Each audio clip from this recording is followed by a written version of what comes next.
अगर हमारी बात को नहीं सुना गया तो हम अपना इस्तीफा संगठन से देंगे।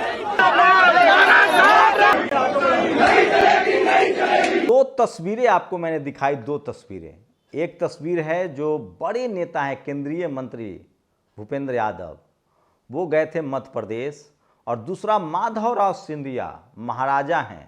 दोनों को मध्य प्रदेश में उनके ही कार्यकर्ताओं ने घेर लिया। कहा जा रहा है कि भूपेंद्र यादव से तो इस कदर नाराज थे कि एक गनर की पिटाई हो गई, और सिंधिया के तो गेट तक को लोग तोड़ने के लिए तैयार थे।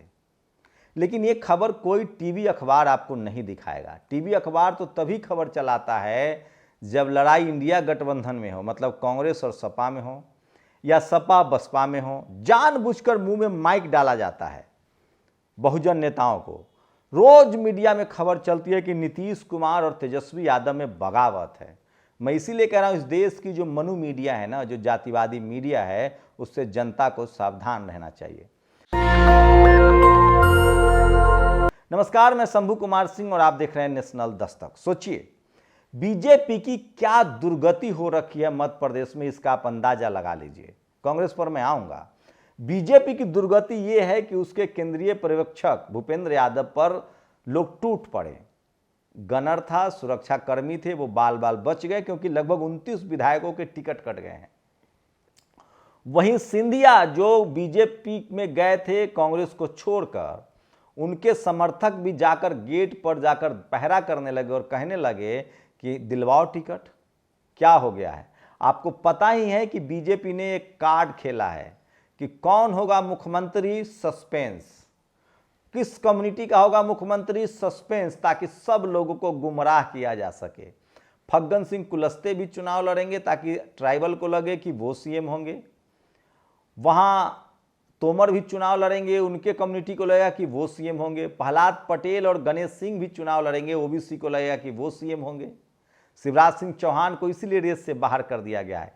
लेकिन कहीं ये लेनी क्या देनी ना हो जाए, क्योंकि ओबीसी लगातार पिछले 20 सालों से बीजेपी से नाराज है। वो तो शुक्र मनाइए कि कांग्रेस ने वहां हिंदूवादी कार्ड खेल दिया है, हिंदू एजेंडा चल दिया है, इसलिए बीजेपी फिर से जिंदा हो गई है।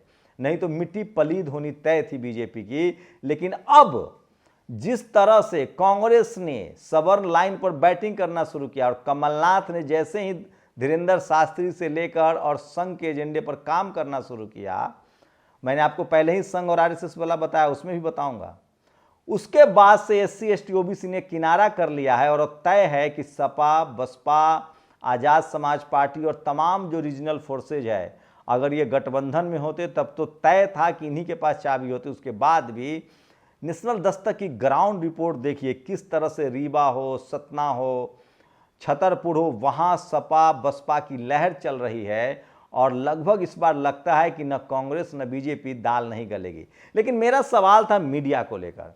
मीडिया इस लड़ाई को नहीं दिखाएगा।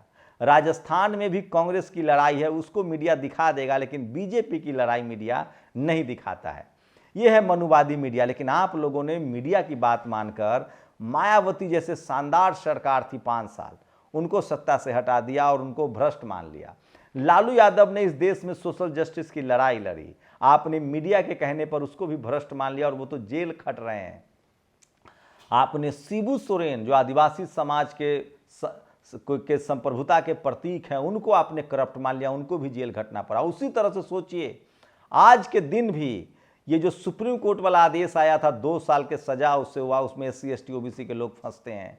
उसी तरह से सोचिए किस तरह से मधु कोरा आज भी जेल खट रहे हैं। न जाने कितने लाखों हजारों दलित, पिछड़े, आदिवासी, किसान, कर्मचारी खीरा चोरी के झूठे आरोपों में फंसाकर उनको जेल खटवाया जाता है, नौकरी ले ली जाती है, बदनाम किया जाता है, रेड मारा जाता है। यही सिस्टम है मनुवाद। लेकिन सोचिए किस तरह से मीडिया जो सीधे धक्का मुक्की हाथापाई हो रही है वो नहीं दिखाएगा। लेकिन नीतीश और तेजस्वी पर कोई अखबार, कोई टेलीविजन चैनल, कोई सवर्ण पत्रकार नहीं होगा जो आपको नहीं बताएगा कि भैया वहाँ युद्ध चल रहा है, चाचा भतीजा लड़ रहे हैं, नीतीश बीजेपी में चले जाएंगे, अभी सत्ता पलट गई। तो ये सब मीडिया की कारस्तानी है। और ये 52 मीडिया के जो पत्रकार हैं, जो 52 पत्रकार है, जो 52 पत्रकार है, इन पर कभी भरोसा मत कीजिए। ये पूरी तरह से बहुजन समाज के खिलाफ हैं। और सोचिए, मैं फिर कह रहा हूं, आरएसएस ने अपना ट्रैक रिकॉर्ड बदल दिया। आज मोहन भागवत का एक बयान आया फिलिस्तीन इजराइल पर कि हम हिंदू हैं इसलिए भारत में फिलिस्तीन इजराइल हमास नहीं होता है। अरे मोहन भागवत जी, आप लोगों ने, आप ही ने कहा था ना कि जाति किसने बनाई है? पंडित ने। आप ही ने कहा था ना कि भारत में अपने ही लोगों को जाति के नाम पर जानवरों से भी बुरा सलूक किया गया है। आप ही ने कहा था ना, मैंने कहा था। और ये कौन लोग थे बाय द वे जिन्होंने जाति बनाई और जिन्होंने जाति के नाम पर बुरा सलूक किया, जो आज भी कर रहे हैं? बस फर्क इतना है कि आज जातिवाद media, judiciary, college, university, bureaucracy और बिजनेस में है। इस देश में युद्ध नहीं होता है क्योंकि इस देश में बुद्ध थे, सम्राट अशोक थे, जिन्होंने अपने बेटा और बेटी को धम्म के प्रचार के लिए अहिंसा के रास्ते पर छोड़ दिया। बाकी राजा अपने बेटा बेटी को राजा बनाते हैं। ये बात कोई बहुजन समाज का नेता ही समझ सकता है। तो इन लोगों के गफलत में मत रहे। और मैं फिर कह रहा हूं, कांग्रेस कह रही है कि वो 5 राज्य में क्लीन स्वीप करेगी। मैं लिख के दे रहा हूं कि कांग्रेस फंस गई है और मिलीजुली सरकार बनेगी। राजस्थान हो, छत्तीसगढ़ हो, मध्य प्रदेश हो, मिलीजुली सरकार बनेगी और यही बहुजनों के हित में है।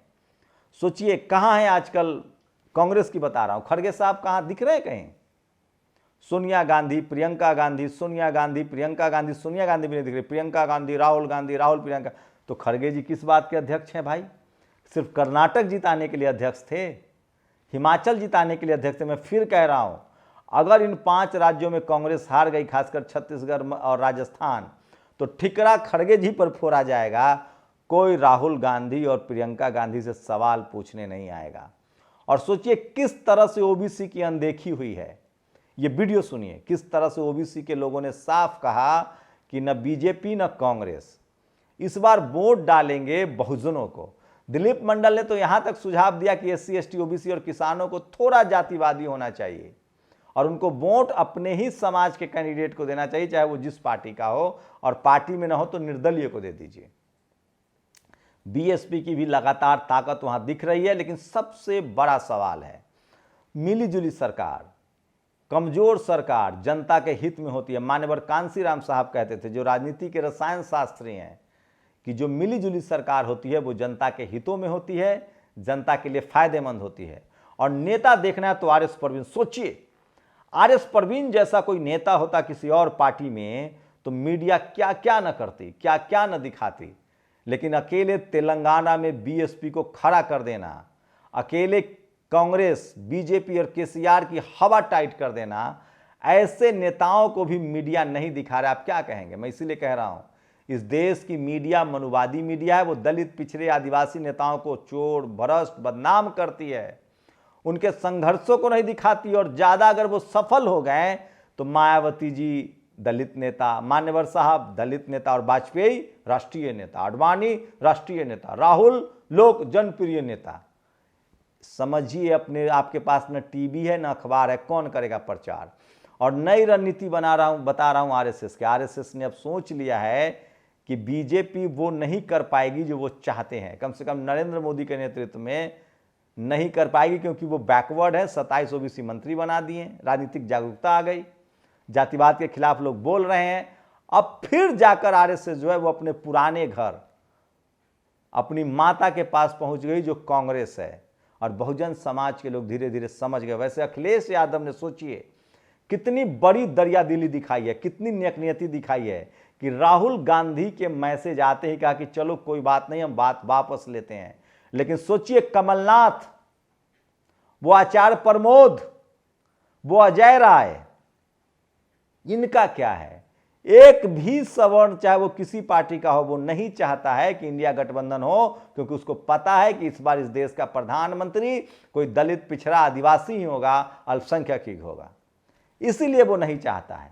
और इसीलिए वो चाहते हैं कि या तो बीजेपी रहे या कांग्रेस आ जाए, कोई बहुजन लीडरशिप वाली पार्टी नहीं है। मैं फिर कह रहा हूं, इंडिया गठबंधन में इस गैर कांग्रेसी, गैर बीजेपी प्रधानमंत्री होना चाहिए, घोषित होना चाहिए, चाहे वो कोई भी हो।